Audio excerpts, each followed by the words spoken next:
What's going on, guys? Welcome back, or welcome to my channel. Today in this video I'm going to be talking about my semi-freeform lock journey. I made this video maybe a year or two ago, but I wanted to make an updated video for you guys because new things have happened. I've learned some new things, I've been through some new things, I've cut my hair, so the journey continues. But I'm going to tell you guys everything from the beginning of my journey to right now, give you guys pictures, videos, and all kinds of tips. But this is a shorter, more compact video. I do have a full freeform lock guide video, and I'll put that in the description. But I also have a free freeform lock master guide ebook on my website, and I'll also put that in the description. And yes, I said free, so you can go ahead and get that right now, anytime. It'll always be free. That's enough chatting. I'm going to get into this video. So I started this set of locks back in October of 2018, and before I started this set of locks, I actually did have another set of locks.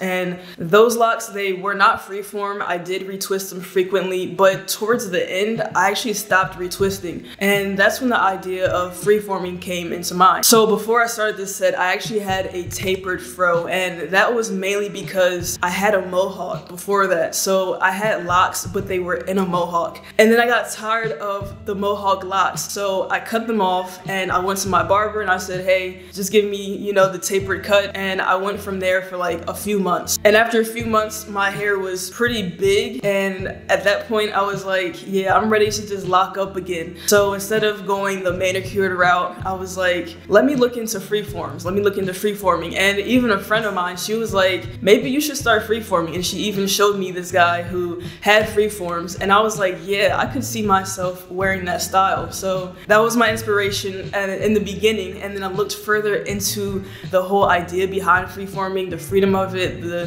spiritual aspects, all of it, and I was like, this is definitely something for me. And when it was time for me to start my locks, I just grabbed a hair sponge and a spray bottle of water. And by the way, all the products and everything I mentioned in this video will also be in the description. But the way that I started my locks with a sponge was by completely soaking my hair with a spray bottle, just regular water, and then I took the sponge, you know, circular motions all the way around my head just for about 30 to 40 minutes. After 30 to 40 minutes, I made sure that the twists were completely from the tip of my hair all the way down to the root of my hair. So I had some pretty decent separations where the twists were, but the sides of my hair were super short because, you know, I had the tapered cut. So over time, the parts didn't really stay how they began, but that was okay because I'm freeforming. So I never picked up the sponge again. I never went back and retwisted or did anything like that. I always just stayed on that road of freeforming and letting my hair grow, create its own parts, and combine and do all that all by itself. So I loved the idea of freeforming because as an Aquarius, as an introvert, I'm very out there. I like to separate myself from the crowd and really do what I want to do. I don't like to fit in too much, and I really like to take more natural routes. So whether it's my hair or my skin or the food that I eat, I like to be different. I like to do what's best for me, and I like to do what's on the healthier side, even though I'm not completely healthy. Like, I'm not a health nut like that, but, you know, I like to be more natural. So I said, let me challenge myself spiritually, emotionally, and try the freeform journey. Let me try and let my hair be itself and not try to manicure it to make it look a certain way, because I knew that if I would let my hair grow how it grows, that I could be more comfortable with my natural self. So after that initial sponging for 30 to 40 minutes, my locks, they were pretty much started. Because I started them with a sponge, usually I call them semi-freeform, but just for short, I like to say freeform, because after that initial starting, I've never retwisted or anything like that. But for the first year, my routine was very basic. I was not afraid of my hair combining, so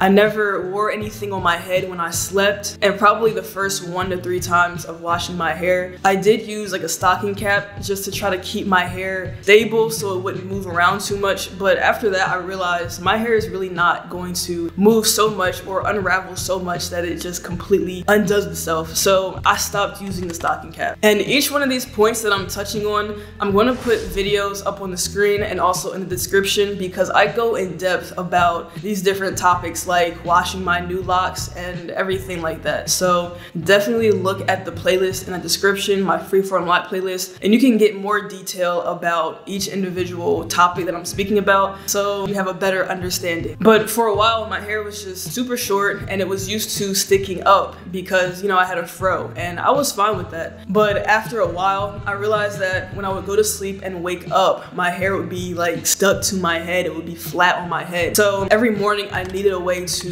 refresh my hair and make sure that it was at least lively looking. After a while, every morning I decided I'm gonna wake up and I'm going to spray my hair with just plain water. I started that from the very beginning. And by doing that, my hair perked up, you know, it wasn't flat on my head and it was able to fall and find its way on my head. In the beginning, it was still short, so it wouldn't always fall, but it would have that volume to it where it wasn't flat. And after a while, I realized that spraying my hair actually also helped it lock up. So even though, you know, the short twists on the side, they would unravel, that was okay. They eventually locked up, they found their own parts, and they did their thing. They became mature locks. So I was trusting the journey, I was trusting the process. You know, if I was the type of person who was super self-conscious, some days I would look in the mirror and I would say, yeah, I probably wouldn't want to go outside today. But I stuck through it, let my hair be free, and I let myself be comfortable with how it looked. And also within the first year, I was spraying my hair with water mixed with some oils like olive oil or Jamaican black castor oil.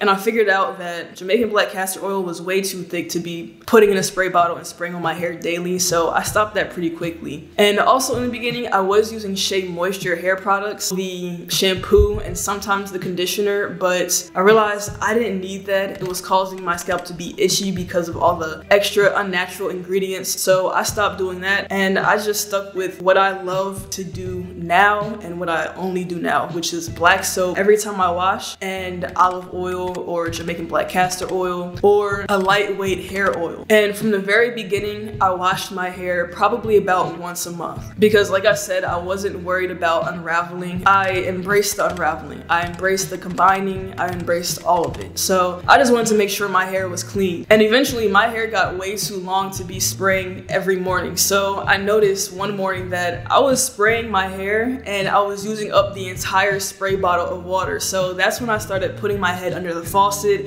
or switching my showers to the morning instead of the night so that I could rinse my hair in the shower instead of having to spray it. So when it came to separation, I never separated my locks. Sometimes I would play with the small twists on my locks, you know, just sitting around thinking or doing certain activities. It was kind of like a fun thing to do, just, you know, randomly twist some locks, but I was never consciously twisting or separating or anything like that. So I noticed pretty quickly that a lot of my locks were combining. I have a pretty big Congo on the left side, which is actually more tight and compact now, so you really can't tell that it used to be multiple locks, but that was 5 locks that combined all together all by itself. Most of my locks are the combination of 2, 3, 4, 5, 6 locks. And when I noticed that was happening, it was actually pretty exciting because I was like, yes, I'm freeforming, I'm doing this. This is my journey and my hair is doing everything that it wants to do. But I think because I have that routine of rinsing or spraying daily, my locks just naturally tightened up by themselves, and they still continue to tighten up and lock up by themselves because that water, that moisture, it creates tangling. So,